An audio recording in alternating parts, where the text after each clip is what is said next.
Contexto. Las dos caras de la moneda. Sin exageración, sin especulación. A partir de este momento, Mañanas Blue es periodismo en radio. Bienvenidos.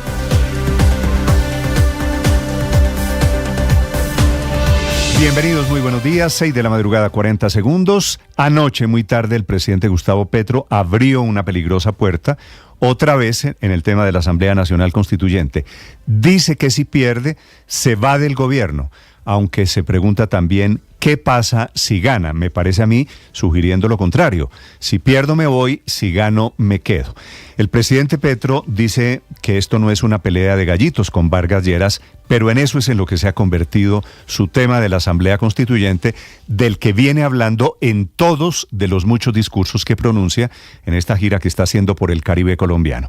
Por un lado, no solo aceptando esto que se está jugando, su gobierno, su presidencia, su presente y su futuro, sino denunciando, oigan esto, una conspiración en su contra con la constituyente, cuyo proceso en realidad no ha arrancado, aunque él cada vez dice y repite constituyente ya. Dijo en la gira del Caribe que hay empresarios de Barranquilla, no dijo cuáles, pero sospeche usted de quién está hablando, que están reuniendo 100.000 millones de pesos para tumbarlo en caso de que haya constituyente. Un discurso, por supuesto, lleno de denuncias, montando ya teorías de conspiración y respondiéndole esto a Vargas Lleras. La frase es, si yo pierdo, ok, nos vamos, pero si gano, ¿qué? Y estas son las puertas a varias bandas que abre el presidente Petro. Bienvenidos, ya les voy a hablar de la aventura de lo constituyente, cada vez con más ingredientes. El presidente Petro sigue allí, desde Córdoba, desde el Urabá, ahora desde Sucre, cazando peleas a muchas bandas, la primera con los campesinos del municipio de Tierra Alta. También a ellos les cazó pelea, había dicho que los bloqueos en las vías eran protagonizados por el Clan del Golfo y había ordenado al ejército desbloquear cuanto antes. Lo enfrenta el alcalde de Tierra Alta, que se llama Jesús David Contreras, que al borde de las lágrimas, muy valientemente, le dice que por favor se retracte, que ellos no son del Clan del Golfo, que era una protesta de campesinos que lo que en realidad estaban reclamando era que el gobierno terminara una carretera inconclusa, que lo que están pidiendo ellos son vías y obras públicas. El presidente Petro nunca les pidió disculpas, nunca reconoció el error, lo que dijo fue que la policía fue su fuente de información y se ratificó en la vinculación con el Clan del Golfo alrededor de lo que estaba pasando allí en el departamento del Córdoba. Pero no solo eso, pelea con Vargas Lleras, anuncia nuevos dardos por la constituyente, sino que también pelea con Iván Mordisco, el disidente de las FARC, con quien él, el gobierno nacional, está peleando a través de una mesa de negociación. Dice que son traquetos y le dice a Iván Mordisco que es un traqueto disfrazado de revolucionario.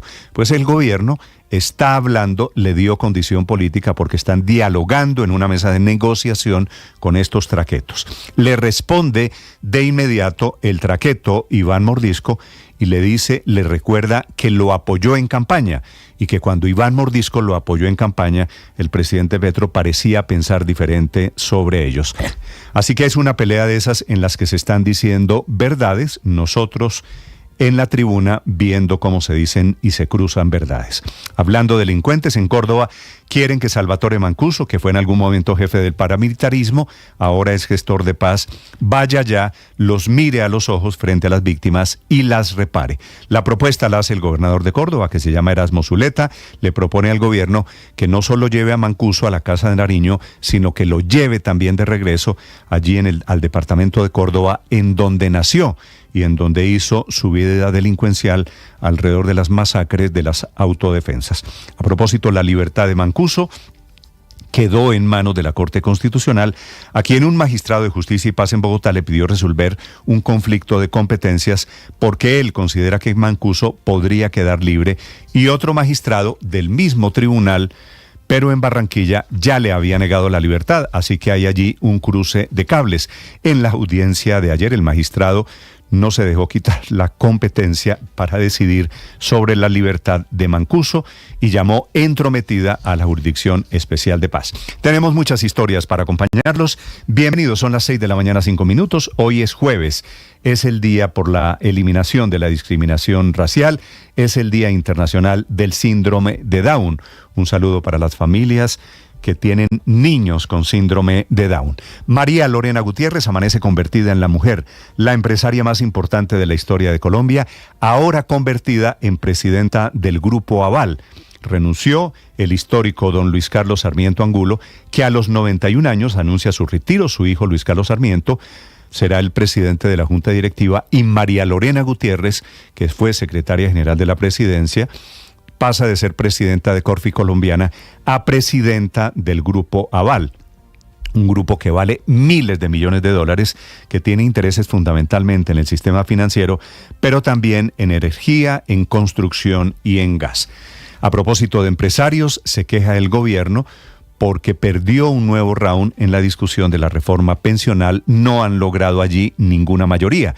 Es una reforma esta que amanece en riesgo, la verdad a punto de hundirse, se queja el presidente Gustavo Petro.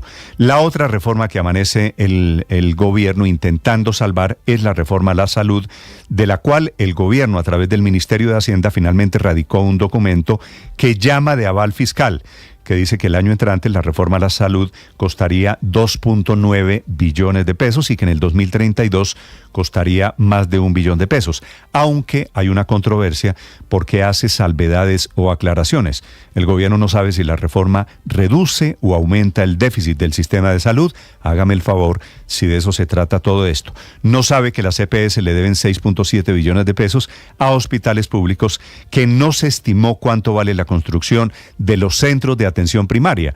Así que este es un aval incompleto del que les vamos a hablar en segundos. En teoría, este documento, que tiene 9 páginas, debería ser la garantía de que la reforma a la salud se puede hacer sin crear más hueco, más afugias fiscales, afugias económicas de las que hay actualmente. Tenemos historias para compartirlos esta mañana. Les hablaré también a propósito de escasez de medicina, porque hay novedades. La Liga contra la Epilepsia le pide al gobierno que actúe porque hay miles de niños que necesitan la dosis diaria de medicinas que no se consiguen, que están escaseando. Aquí estamos para acompañarlos en este amanecer de jueves. Frío, están regresando las lluvias. Hubo, después del aguacero, de la granizada ayer en Bogotá, vendavales en algunas zonas de Cundinamarca. Aquí está lo más importante en el resumen, en Voces y Sonidos en Mañanas Blue. Nos vamos, porque si el pueblo quiere que nos vayamos, nos vamos. Pero si gana el pueblo, hay justicia social ya. De esta manera, el presidente de la República, Gustavo Petro, defiende su constituyente y en una nueva respuesta al exvicepresidente Germán Vargas Lleras asegura que no se trata de una pelea de gallitos y que el exvicepresidente se perdió en los callejones de la historia. Cuando Vargas Lleras, por ejemplo, ayer dice sí a la constituyente, constituyente ya. Compañero Vargas Lleras. Bueno, Vargas Lleras dice después, no, pero es para sacar a Petro. Yo creo que no es un tema de gallitos peleando, es ¿y por qué no aceptamos el reto? Porque lo que nosotros le proponemos al pueblo es justicia social ya. El exvicepresidente Germán Vargas Lleras, en diálogo con CMI, insiste en su reto con el presidente Gustavo Petro. Claro, hay que apoyarle su constituyente y apoyémoslo también en el proceso de convocatoria. Ya veremos cómo le va en la constituyente. Sorpresiva fue la declaración que entregó Gustavo Petro desde Córdoba en el día de ayer, quien lanzó un duro dardo y advirtió que no estaba dispuesto a seguir la violencia como lo pretende la oligarquía en el territorio nacional. Allá hacen reuniones con algunos empresarios en Barranquillas para ver si se reúnen 100.000 millones de pesos para comprar votos para tumbar a Petro si es que hay constituyente ya. Los berracos ya están pensando en comprar los votos para ver cómo se saca a Petro, no en ver cómo se hace aquí un acuerdo para salir.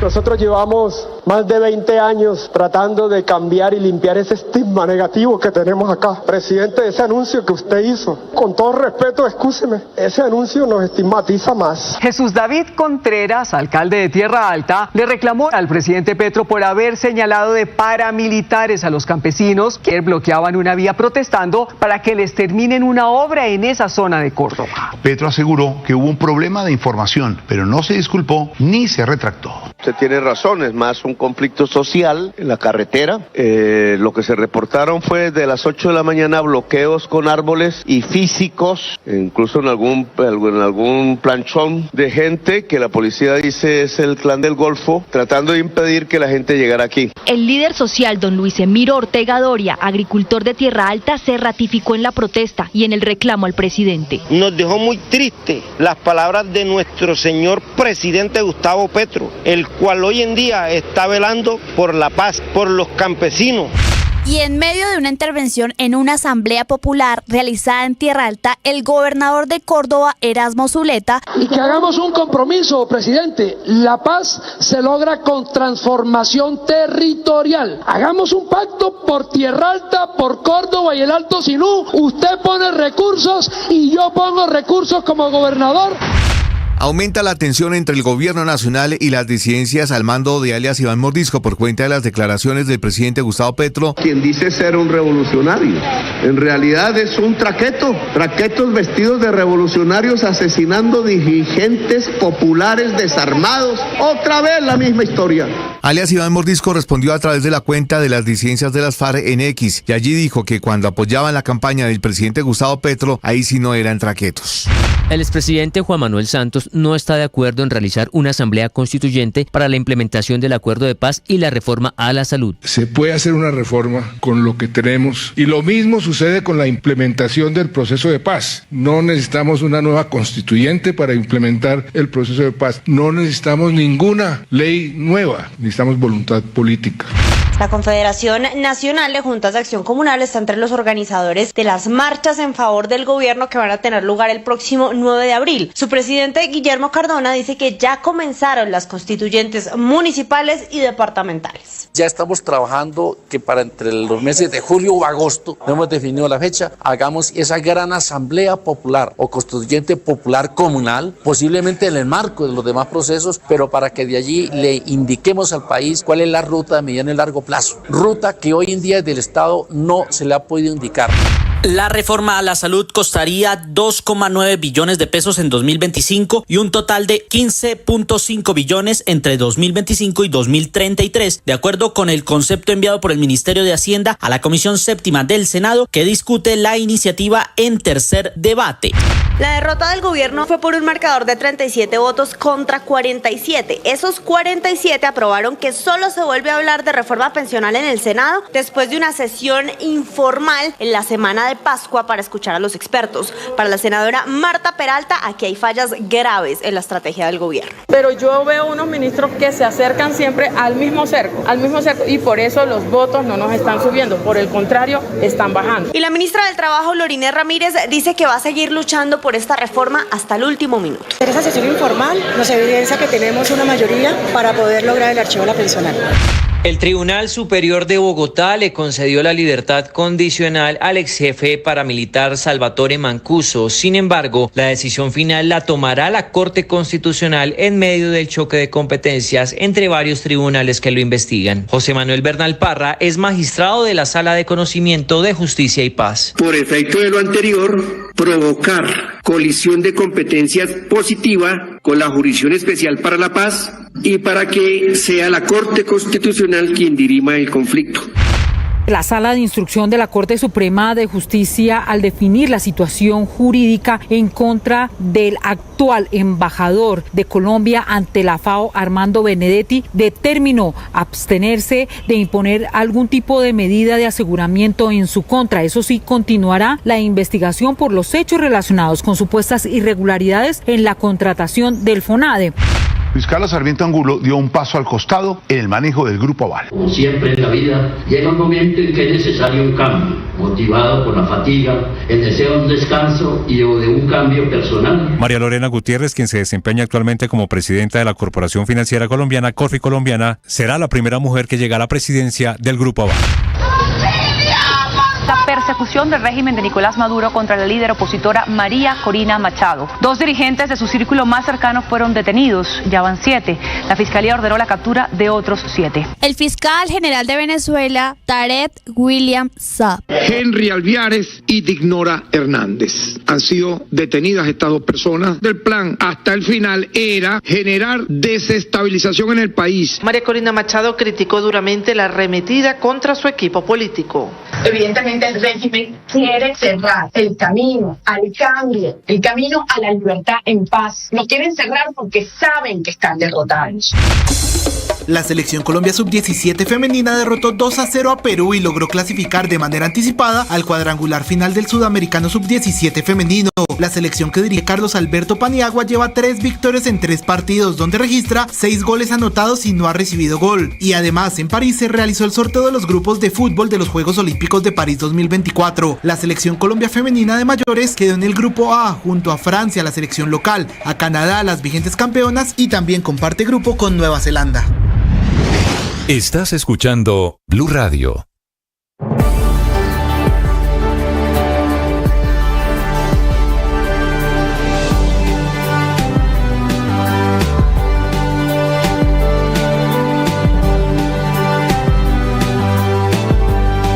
Atención, hay una noticia urgente. Señoras y señores.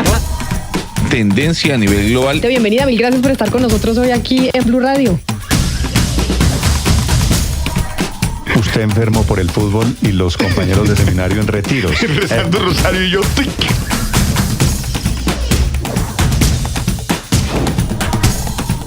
Esta es noticia del momento urgente en Blue Radio. Blue, más que radio.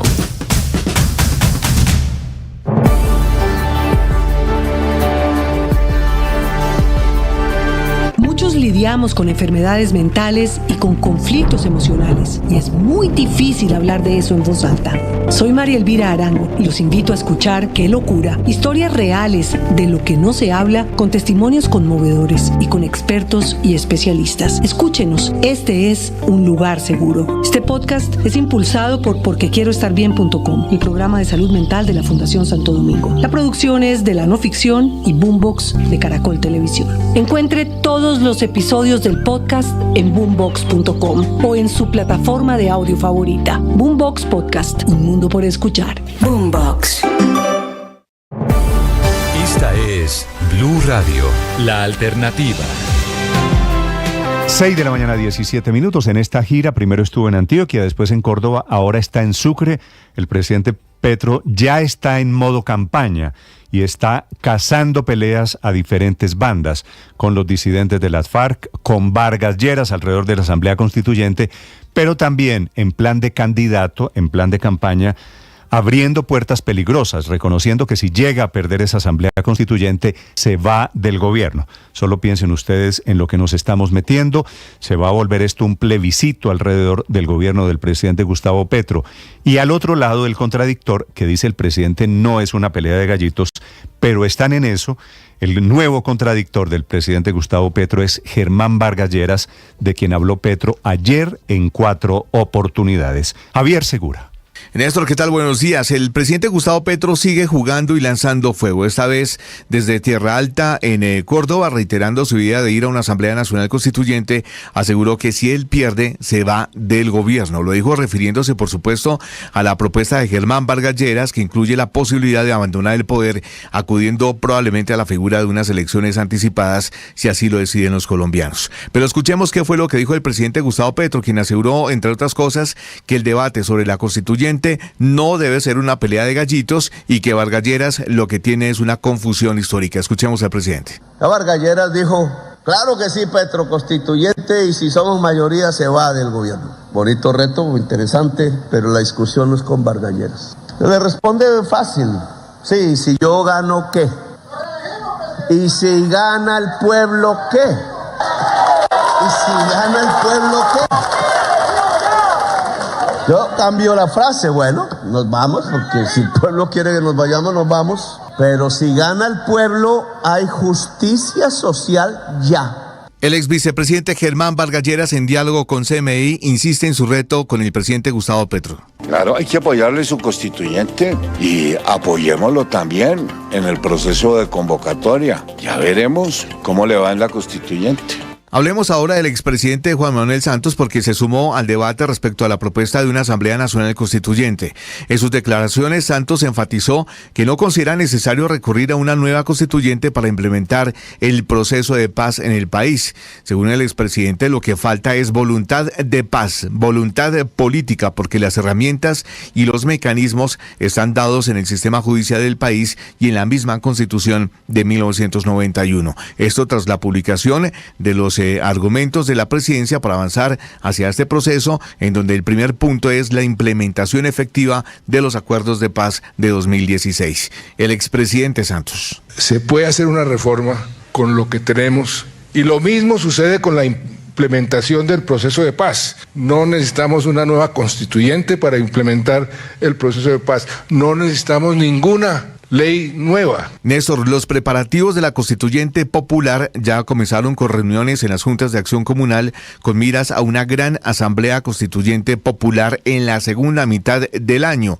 Según Guillermo Cardona, presidente de la Confederación Nacional de Juntas de Acción Comunal, en declaraciones que entregó aquí en Blue Radio. Ya estamos trabajando que para entre los meses de julio o agosto, no hemos definido la fecha, hagamos esa gran asamblea popular o constituyente popular comunal, posiblemente en el marco de los demás procesos, pero para que de allí le indiquemos al país cuál es la ruta de mediano y largo plazo. Ruta que hoy en día desde el Estado no se le ha podido indicar. Las juntas de acción comunal se han convertido en un aliado clave para el gobierno nacional. La Confederación no solo está participando activamente en la organización de nuevas marchas en favor de las reformas del gobierno nacional el próximo 9 de abril, sino que además está buscando materializar las alianzas público-populares, una forma de contratación directa entre entidades del gobierno nacional y esas organizaciones para pequeñas iniciativas como la construcción de placahuellas. Javier Segura, Blue Radio. Javier, 6 de la mañana, 21 minutos. El presidente Petro regresó anoche a Montería, que es el cuartel general desde donde va y viene. Ha estado en el departamento de Córdoba, estuvo ayer, estas declaraciones, Felipe, fueron en Sucre, en donde lanzó la otra teoría de la conspiración. Felipe, que están recogiendo empresarios de Barranquilla, obviamente no tengo la más mínima idea de la fuente del presidente, que están recogiendo 100.000 millones de pesos para tumbarlo, para comprar votos en caso de que haya constituyente. Es decir, ya no solo vamos en constituyente, sino en teoría de la conspiración alrededor de la constituyente.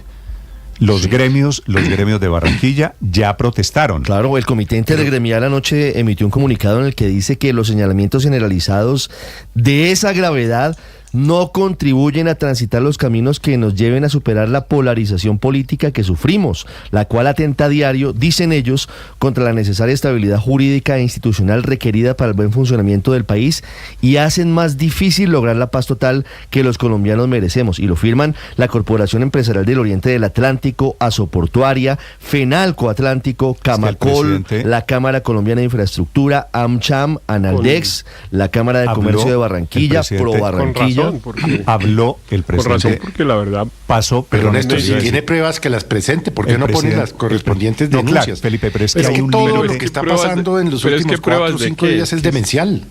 Es absolutamente demencial. Es que es una cosa que no tiene nada que ver, porque ya él está pensando en que alguien está comprando votos para una elección, una votación que no va a haber.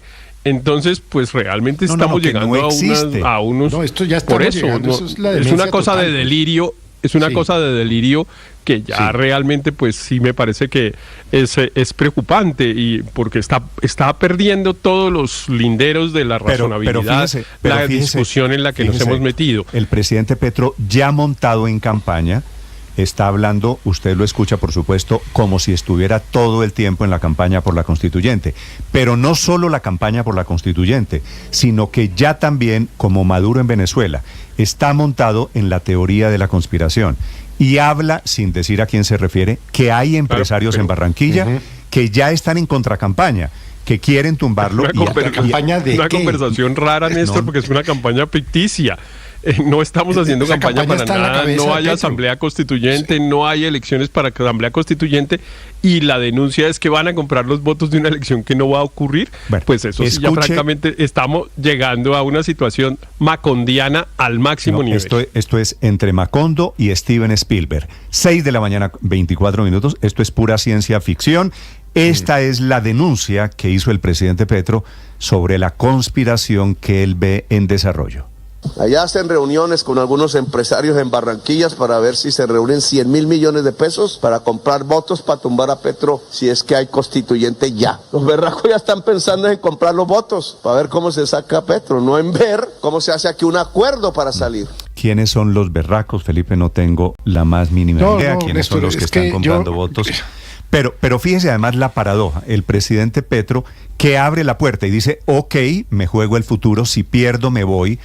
Y si gano, ¿qué? Pregunta él, sugiriendo que se queda.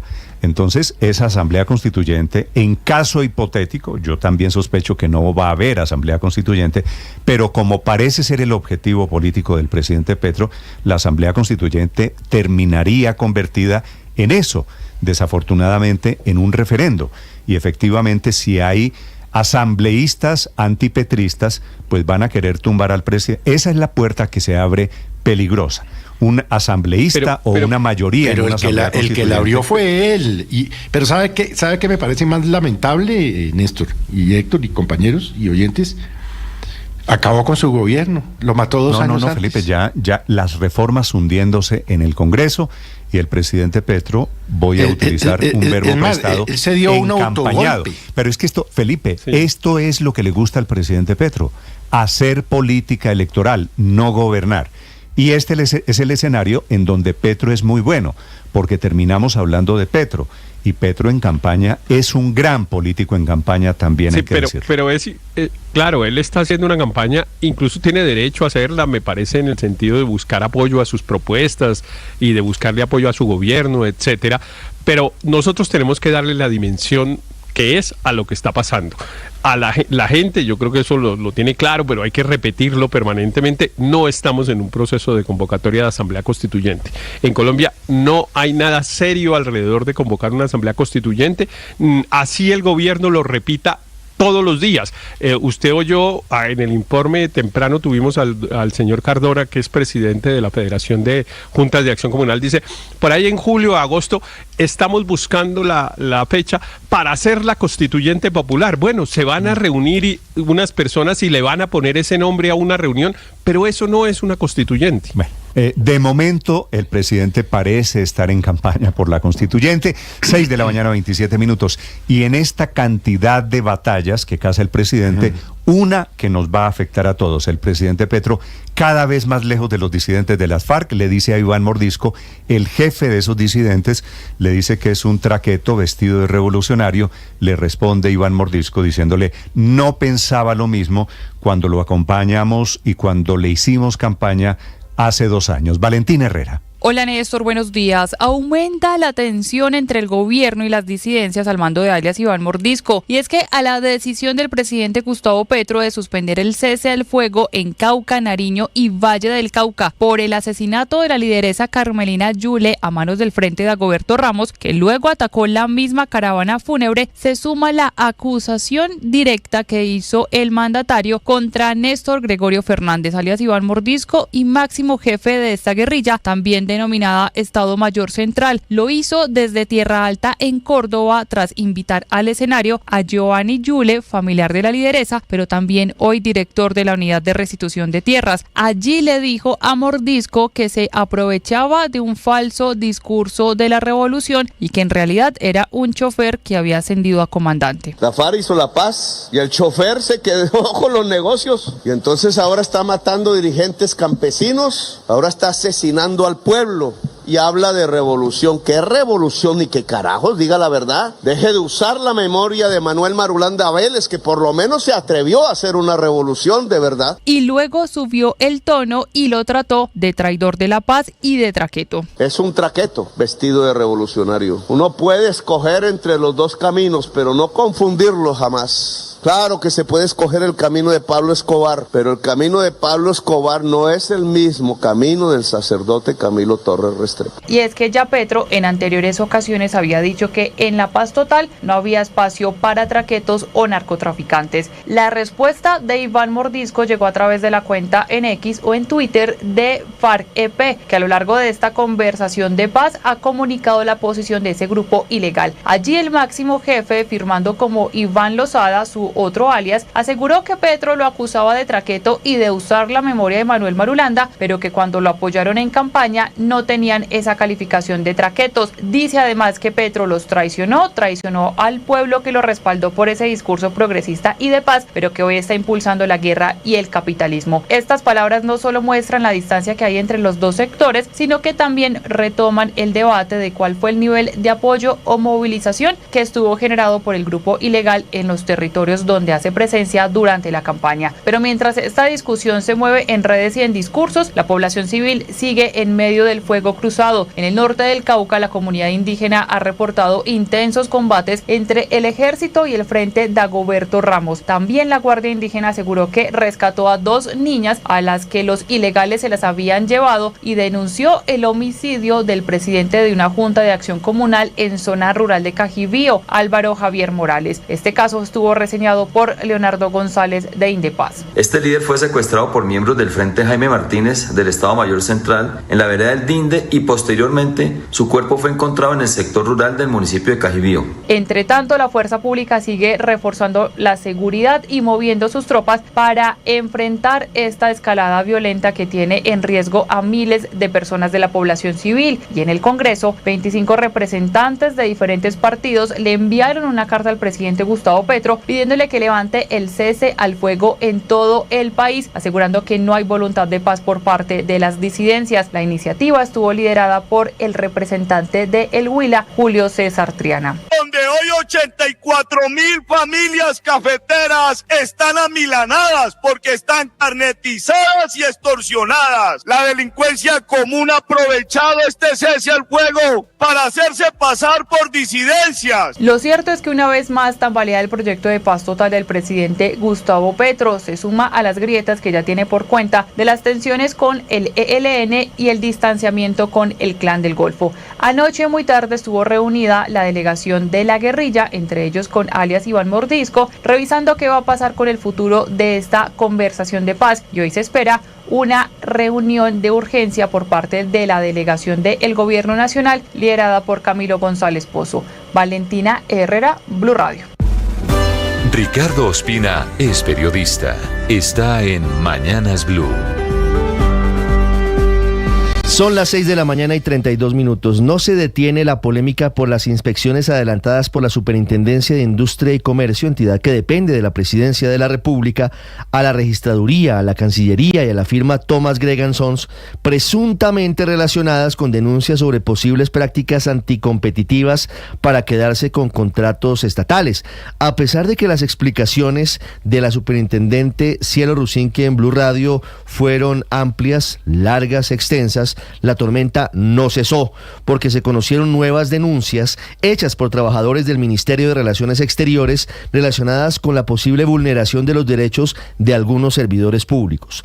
Según el Sindicato de Empleados de la Cancillería, han sido claras, dicen ellos, las violaciones al debido proceso en la notificación a funcionarios interrogados, y denuncian que se realizaron backups de equipos con información sensible, lo cual puede tener, dicen ellos, implicaciones serias sobre la reserva legal de casos como extradiciones, trámites judiciales de menores de edad, personas desaparecidas y solicitudes de refugio ante el gobierno colombiano. Dice el sindicato de la Cancillería que esas actuaciones no solamente ponen en peligro las actuaciones en curso, sino también a las personas involucradas en ellas, y agregan que los funcionarios de la Superintendencia de Industria y Comercio revisaron un teléfono celular de uso personal de un funcionario de la Cancillería, sin una orden judicial que respaldara la extracción de la información personal que dicen ellos vulnerando sus datos privados, denotando además, señalan en su comunicado, una extralimitación de funciones y una violación de los derechos fundamentales de los trabajadores citados. En otro documento, el Sindicato de Trabajadores del Ministerio de Relaciones Exteriores radicó un derecho de petición en el despacho de la superintendente Cielo Rusinque con 11 preguntas sobre la inspección que hizo a la Cancillería, entre las que llama la atención una, en la que le piden a Cielo Rusinque que explique cuál fue el motivo para obtener una copia de información de seguridad nacional que no estaba relacionada con el trámite de la diligencia y cómo se manejara la misma, repito, información de seguridad nacional por parte de la Superintendencia de Industria y Comercio. Con el paso de los días crecen las dudas y las preocupaciones sobre los alcances de las inspecciones de la Superintendencia de Industria y Comercio, porque pareciera repetirse el patrón en el que piden información que desborda los límites de las indagaciones que adelantan, acopiando información de seguridad nacional de la Cancillería y sobre el censo electoral en el caso de la Registraduría. En este escenario es clave el trabajo de la Fiscalía y de la Procuraduría para determinar si hay una eventual extralimitación de funciones y en caso de que esté ocurriendo, los colombianos sepamos con qué objetivo. María Camila Orozco es periodista. Está en Mañanas Blue. Ya son las 6:35 de la mañana. Mientras el presidente Petro pelea con mordiscos, se está aproximando a Salvatore Mancuso, que se convirtió en un verdadero dolor de cabeza para la justicia del país, por lo que la idea del presidente Petro de llevarlo como invitado ilustre, disfrazado de gestor de paz, a la Casa de Nariño va a tener que esperar, porque la justicia todavía no tiene claro cuál va a ser la suerte del ex jefe paramilitar. Todo gira alrededor de la designación como gestor de paz que le hizo el gobierno Petro y el sueño del ex jefe paramilitar de volver a la libertad, después de que un magistrado de Justicia y Paz de Barranquilla le negara esa posibilidad, llamando inconstitucional su designación, y por la gravedad de sus delitos que cometió, su suerte quedó en manos de otro magistrado de Justicia y Paz, pero en Bogotá. Eso creíamos, hasta que hace unos días la JEP extendió su alfombra, abrió las puertas de su casa y recibió a Mancuso plenamente en esa jurisdicción para investigar hechos entre 1989 y 2004 y así estudiar incluso su solicitud de libertad. Todo parecía claro, pero como se esperaba, este proceso generó un choque de trenes institucional entre la JEP y Justicia y Paz, que no reconoce la competencia del Tribunal de Paz, y ayer tomó una nueva decisión sobre Mancuso, ordenando su libertad, aunque no será efectiva esa orden de manera inmediata, porque Mancuso va a seguir preso en la cárcel La Picota. Esto significa una pelea por quién debe resolver la suerte del gestor de paz Mancuso. La última palabra la va a tener la Corte Constitucional, a la que ese magistrado, que no se dejó quitar la competencia, le pidió resolver ese asunto, llamando, entre otras cosas, entrometida a la JEP. El punto de discusión es si la JEP no puede o sí puede aceptar paramilitares en su jurisdicción. A propósito de esta discusión, las preguntas alrededor de Mancuso es: gestor de paz, ¿de cuál paz si la paz total está empantanada? Y gestor ante quién si las AGC o el Clan del Golfo dicen que no hable a nombre de ellos. Camila Carvajal es periodista. Está en Mañanas Blue. 6:37 a.m. Los pacientes siguen denunciando la escasez de medicamentos en Colombia. Ahora son aquellos que se usan para tratar la epilepsia. La Fundación Liga Central contra la Epilepsia le hizo un angustioso llamado al gobierno, al INVIMA, a los laboratorios, a quien pueda escuchar su situación y resuelva el problema por las complicaciones que están teniendo los pacientes en sus diagnósticos ante la escasez de algunos fármacos. Hay un grupo específico de medicamentos controlados para esta enfermedad en particular que están escasos: el fenobarbital, el clobazam y el clonazepam. Y ojo, porque lo grave para los pacientes enfermos con epilepsia es que el cambio de medicina no es una posibilidad para quienes tienen ya un diagnóstico hecho por el médico. El INVIMA actualizó el listado de abastecimiento y desabastecimiento de medicamentos, en el que asegura que un total de 254 medicinas están en esos problemas para conseguirlos en las farmacias. De esos, 24 están completamente desabastecidos, 14 están en riesgo y 216 en monitoreo. Cabe recordar que lo grave de esta nueva enfermedad para la que se están acabando las medicinas, como es la epilepsia, es que esta es la segunda enfermedad neurológica más frecuente en Colombia después del dolor de cabeza. A nivel mundial se estima que 5 millones de personas son diagnosticadas con epilepsia cada año y en Colombia solo entre 2015 y 2019 había 767.251 personas diagnosticadas, una cifra que ha aumentado con la gravedad de que los medicamentos no se consiguen y las consecuencias de tratamientos suspendidos podrán empezar a verse entre esos pacientes. Se suma así la Liga contra la Epilepsia. Ojalá alguien en el gobierno resuelva el problema. Paola Ochoa es periodista. Está en Mañanas Blue. 6:39 a.m.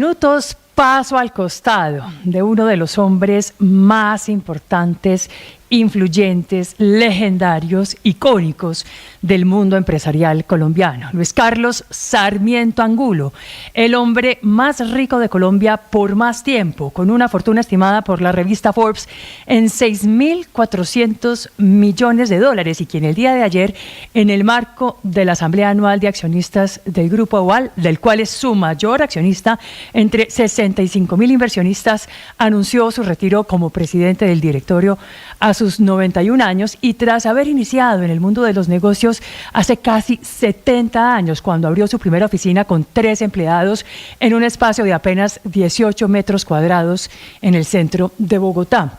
Pero terminó como dueño del principal conglomerado financiero del país, conformado por bancos como el de Bogotá, Popular, Avevillas, Occidente, la Corporación Financiera Corfi Colombiana, el Fondo de Pensiones Porvenir y con presencia en Panamá a través de la operación de Multifinancial Group, con aproximadamente 15 millones de clientes bancarios, 16 millones y medio de personas afiliadas a sus fondos de pensiones y cesantías, 60.935 puntos de atención en Colombia, 1.124 oficinas, 3.174 cajeros automáticos y 120.000 personas que trabajan para este conglomerado financiero, de cuyo directorio se retira pues Sarmiento Angulo para darle paso a su hijo, Luis Carlos Sarmiento Gutiérrez, quien entra a relevar a su padre en la presidencia de la Junta Directiva, en tanto que María Lorena Gutiérrez, actual presidente de Corfi Colombiana, pasa a llevar las riendas como CEO o presidente del Grupo Aval, convirtiéndose así en la primera mujer colombiana en liderar un emporio financiero de semejante tamaño. Estás escuchando Blue Radio. Atención, hay una noticia urgente. Señoras y señores. Tendencia a nivel global. Bienvenida, mil gracias por estar con nosotros hoy aquí en Blue Radio. Usted enfermo por el fútbol y los compañeros de seminario en retiros. Rezando rosario y yo.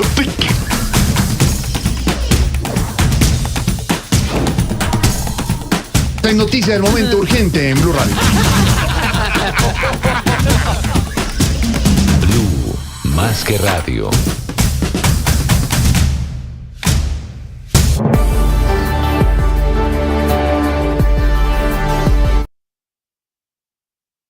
En esta semana podemos reflexionar sobre las mujeres que hemos decidido hacer vida en pareja. ¿Qué significa en el mundo de hoy ser esposa?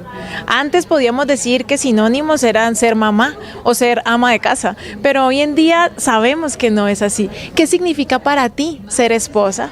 En mi libro El arte de ser esposa hablamos sobre esto y respondemos muchas otras preguntas. En Blue le ponemos cara a la radio.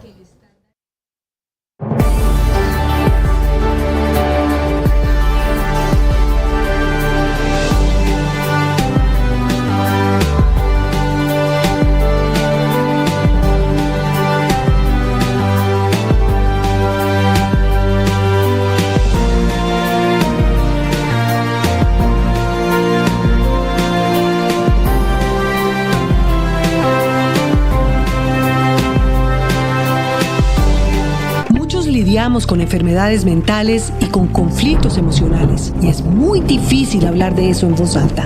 Soy María Elvira Arango y los invito a escuchar Qué locura, historias reales de lo que no se habla, con testimonios conmovedores y con expertos y especialistas. Escúchenos, este es un lugar seguro.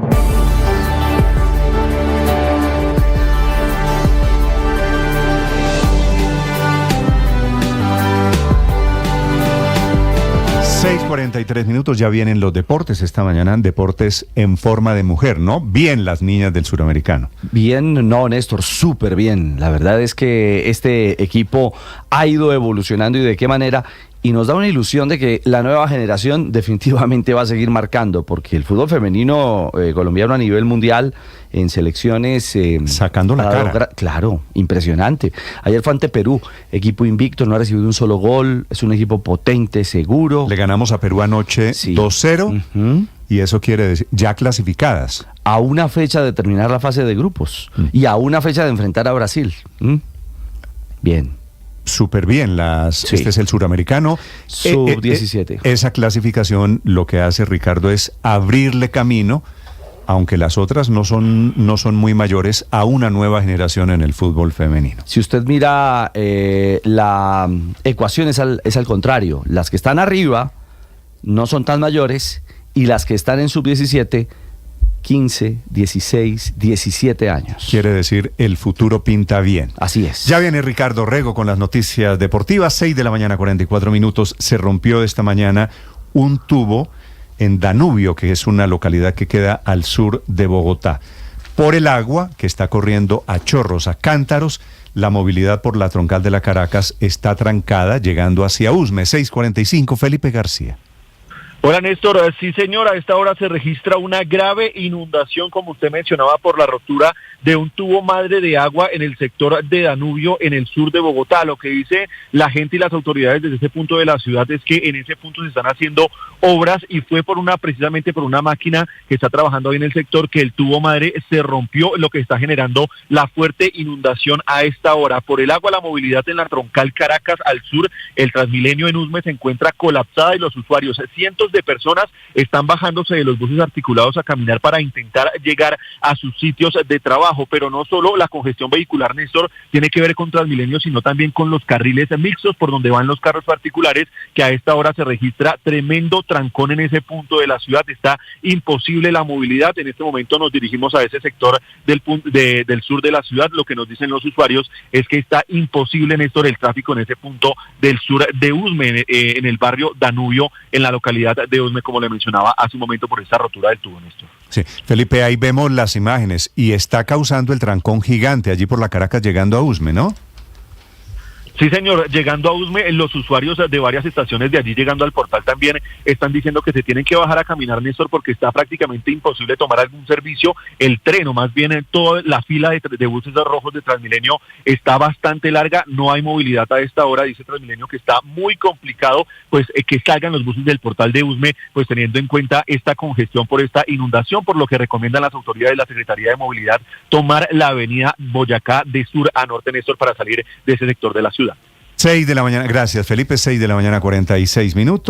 En América Latina sigue la persecución del régimen de Maduro contra María Corina Machado, a quien inhabilitaron y ahora le están metiendo a sus colaboradores, a la gente de su movimiento, en la cárcel, que amanecen efectivamente o detenidos o huyendo.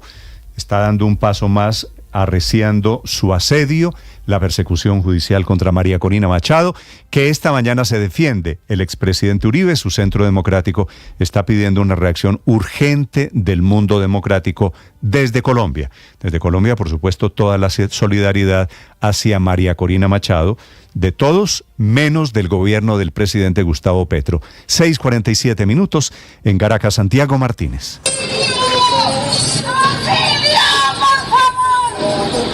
Hola, sí, Néstor, esos gritos y ese llamado de auxilio es de Dinora Hernández, coordinadora política de campaña de María Corina Machado, cuando funcionarios policiales la detienen acá en Caracas y a la fuerza pues la suben a una camioneta color gris con destino desconocido, y ella junto a Henry Alviares, coordinador nacional de 20 Venezuela, toda la política de María Corina Machado, son los detenidos más recientes del equipo de la líder opositora, que ya tiene a 7 capturados y otros 7 resguardados evitando ser detenidos. Destacar que estos últimos 2 se desconoce a esta hora con exactitud cuáles son los cargos imputados o los delitos cometidos. Solo según la versión del fiscal general Tarek William Saab, estas personas planeaban acciones violentas para forzar la inscripción ante el CNE de María Corina Machado, y todo además en base a una declaración de otro de los detenidos a inicios de esta semana, que era jefe de campaña regional, algo que apenas comienza, según lo dicho por el mismo fiscal, que no descartó más capturados conforme pasen las horas.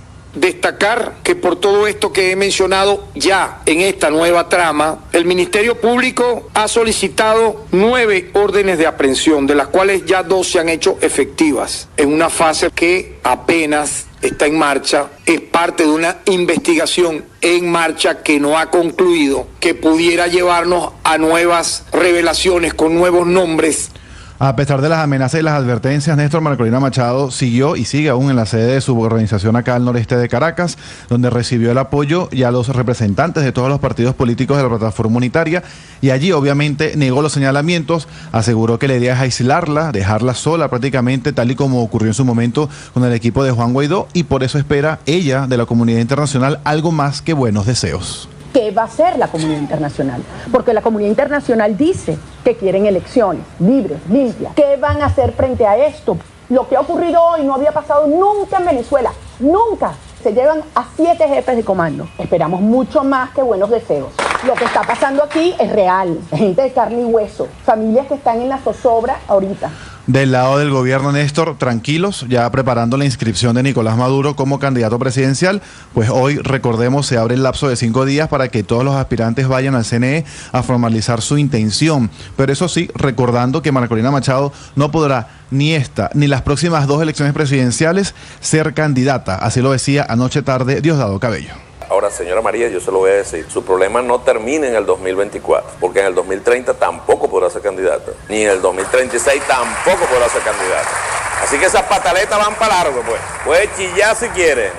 Igual destacar, Néstor, que desde temprano se espera hoy una larga reunión de toda la plataforma unitaria, de todos los partidos de la oposición, quienes junto a María Corina Machado pues definirán o decidirán quién será ese candidato sustituto o suplente que podría inscribirse para las presidenciales del 28 de julio. Pero por lo pronto, Néstor, te repito, van 7 capturados del equipo de María Corina Machado y 7 que están siendo en este momento buscados. Néstor.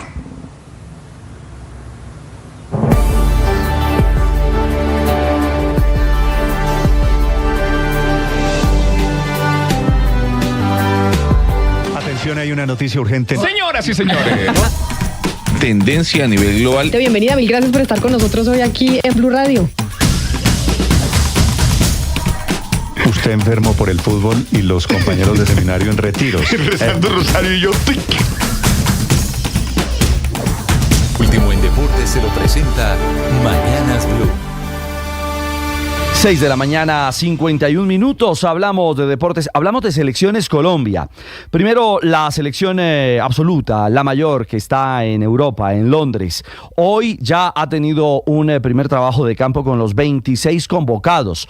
Recordemos que hubo algunos que tuvieron que salir de concentración sin siquiera haber llegado a ella, producto de las lesiones. Bueno, a raíz de este tema, el último en irse fue Luis Sinisterra y el último en llegar fue Carlos Andrés Gómez, el delantero del Salt Lake City en los Estados Unidos. Ya estuvo en campo. Los 26 llamados por Néstor Lorenzo hicieron trabajo de campo. Lo cierto es que además, sin ninguna novedad médica, por fortuna, el grupo goza de buena salud. En la tarde de hoy, hora Colombia, 1:40 hora de nuestro país, habrá conferencia de prensa. Seguramente será la comparecencia del entrenador argentino al comando de la selección Colombia, haciendo sus precisiones en torno a lo que será el juego de mañana ante la selección de España. A propósito de España, después de enfrentar allanamientos a la sede de la Real Federación Española, también de haber visto en pleno entrenamiento allanamiento a su ciudad deportiva, la de Las Rosas, en la jornada de preparación con el técnico Luis de la Fuente, pensando en Colombia, hoy llegará a Londres, ya para instalarse y pensar en lo que será el partido de mañana, 3 de la tarde, Colombia-España, aquí en Blue y a través de la señal del Gol Caracol. Este será el primer partido de la gira europea. El próximo será el martes, frente a Rumania. Y cambiamos de frente. La otra selección Colombia que está en acción por estos días, la sub-17 femenina. Qué capacidad de replantear su esquema, de trabajar cada partido y de superar a los rivales. Perú se encerró, Perú trabajó para el 0 y Colombia encontró con Isabela Díaz al minuto 70 de juego a través de una pena máxima perfectamente ejecutada la apertura en el marcador. Su segundo tanto, su segunda anotación en el sudamericano que la convierte a Isabela junto a Mariana Silva en las 2 goleadoras de la selección Colombia en este torneo suramericano. Y el segundo fue un lindo gol, Reina Torres, tremendo enganche y un remate fue fenomenal para vencer a la portera Miranda de Perú y consolidar así, escuchen bien los números, 6 goles a favor para Colombia, 0 en contra, 9 puntos. Es la única selección que ha logrado puntaje perfecto hasta el momento para ser líder del grupo B. Por supuesto, estas cifras hablan de una Colombia invicta frente a lo que significa el cierre de esta nueva jornada tras el empate 0-0 de Brasil y la selección de Argentina. ¿Cuál es el panorama? Colombia con 9 puntos está al comando de su grupo, Brasil es segunda con 7, de momento las dos selecciones clasificadas al cuadrangular final. Argentina es tercera con 4, ya fuera de competencia Perú con 3 y Venezuela sin puntos. Colombia se clasificó de manera anticipada y ahora mañana va a cerrar esta fase de grupos enfrentando a Brasil. Argentina lo hará ante Venezuela y empezará un nuevo camino. 3 cupos de 4 equipos clasificados a este cuadrangular irán al Mundial de República Dominicana. Ese será el objetivo de nuestra selección. Más adelante hablaremos de fútbol olímpico, también femenino, el camino que le corresponde a Colombia y la vuelta a Cataluña, que hoy tendrá cuarta etapa con el Super Pogacar defendiendo el liderato. 6:55, los deportes a esta hora en Mañanas Blue. Estás escuchando Blue Radio. Atención, hay una noticia urgente. Señoras y señores, tendencia a nivel global. Bienvenida, mil gracias por estar con nosotros hoy aquí en Blue Radio. Usted enfermo por el fútbol y los compañeros de seminario en retiros. Rezando rosario y yo.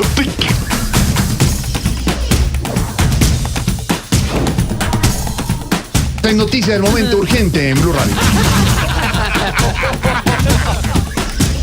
Blue, más que radio. Y 55 también parece estar por mal camino la reforma pensional que presentó el gobierno del presidente Petro. El presidente Petro, que está activo haciendo política en plaza pública en el Caribe, pero sus proyectos en Bogotá no pasan por buen momento. El doctor Iván Jaramillo es el viceministro en el Ministerio de Trabajo, viceministro de Pensiones. Señor viceministro Jaramillo, buenos días. Buenos días, Néstor, para ti y para todos los oyentes hasta ahora. Me da mucho gusto saludarlos. Gracias. Viceministro, ¿el gobierno tiene la sensación de que se está hundiendo, está comenzando a naufragar también la reforma pensional? Es lamentable, Néstor. Nosotros aspiramos a que el proyecto sea debatido. Todas estas dilaciones lo que hacen es que no se dé el debate de cara al país de una reforma necesaria para la sociedad. Más allá de posturas partidistas e ideológicas, lo importante es que seamos capaces de discutir como sociedad, cómo damos protección a los adultos mayores. Néstor, solo 1 de cada 4 adultos mayores tiene protección en este momento. Es lamentable, el país merece una discusión de cara al mismo y obviamente nosotros aspiramos a que pasada la audiencia pública convocada para el 2 de abril, pues ya entremos directamente en el debate. Pero es lamentable, lleva 5 meses el proyecto en segundo debate y desafortunadamente no hemos podido debatirlo. Sí, básicamente lo que pasó en la última jornada, señor viceministro, fue que se armaron unas mayorías para aplazar efectivamente y para dilatar, aunque eso es una técnica parlamentaria. ¿Eso ya comienza a ser un tema de plazos, de tiempos en la práctica? Sí, nosotros respetamos la lógica parlamentaria, la lógica del Congreso, lo conocemos. El tema es que definitivamente este es un proyecto que obviamente en la legislatura a más tardar a 20 de junio debe salir para que pueda llegar a buen puerto. Por eso, insisto, el país merece un debate de cara al mismo, el país merece darse la discusión de cómo saldamos la deuda de 30 años desde la ley 100 que no se ha cumplido con nuestros adultos mayores. En este caso, viceministro, la situación parecía, recalculando, reconectando, ahí lo escucho. Viceministro, en medio de este panorama, ¿usted ha podido hablar con el ministro del Interior, Luis Fernando Velasco? El gobierno tiene, bueno, por supuesto con su jefe, la ministra de Trabajo, Gloria Inés Ramírez, ¿tienen alguna estrategia para evitar que las discusiones que pone sobre la mesa el presidente Gustavo Petro sobre una eventual constituyente y otras no terminen de causar el aplazamiento y las dilaciones que amenazan con hundir la reforma pensional? ¿Hay alguna estrategia desde el gabinete para evitar que eso pase? Nosotros trabajamos permanentemente en coordinación con el Ministerio del Interior, el Ministerio de Trabajo, por supuesto. La estrategia es, insisto, en ser capaces de dar el debate de cara al país. No hay una estrategia específica porque el proyecto está en este momento en el escenario parlamentario, es propio del Congreso el debate. Nosotros lo que hacemos es acompañarlo, ser capaces de satisfacer todas las demandas que requiere el proyecto en este momento para su trámite, pero la estrategia es que el proyecto debe seguir su curso y una cosa muy distinta es lo que se está planteando ya en el escenario político con la idea del señor presidente, pero yo creo que son canales distintos que pueden ser perfectamente diferentes. Lo que pasa es que terminan cruzándose un poquito terminan cruzándose, le decía, un poquito las autopistas. El presidente diciendo en plaza pública que no le interesan los acuerdos y ustedes intentando que a través de acuerdos haya algún grado de discusión parlamentaria. Eso termina haciendo ruido y una cosa termina afectando la otra, ¿o no? Yo creo que son canales diversos. Yo creo que cada uno sigue su propio conducto y nosotros aspiramos a que una reforma necesaria como sociedad, insisto, más que cualquier ideología partidista, más que cualquier gobierno, esto supera el tema y yo creo que como sociedad nos merecemos el debate en el escenario propio constitucional, que es el escenario parlamentario. Viceministro, ¿y cómo están los tiempos? ¿Cuál es el plazo, el límite en estos próximos días y semanas para evitar que se hunda el proyecto de reforma pensional por falta de tiempos, justamente? No, el proyecto está en segundo debate en plenaria del Senado de la República, debe pasar luego a comisión séptima en la Cámara y luego a plenaria de Cámara. Todo esto, según la ley quinta, debe ocurrir antes del 20 de junio, justamente conforme a los tiempos y plazos allí previstos, ¿no? Es decir, le faltarían 3 debates que deberían surtirse antes del 20 de junio. Debería surtirse en esta legislatura, efectivamente es lo que señala la ley quinta. Parecen los tiempos ya muy apretados y parecería que la reforma está a punto de hundirse. Quiero preguntarle, señor viceministro, sobre si la reforma se hubiese votado ayer, que no pasó, pero digo hipotéticamente, ¿la sensación del gobierno hubiera sido otra? Pues la sensación hubiera sido que hubiéramos podido por lo menos debatir las ponencias de archivo, que hay 2 presentadas, o la ponencia alternativa, para estar listos para debatir la ponencia mayoritaria. No, pero eso hubiera sido ideal.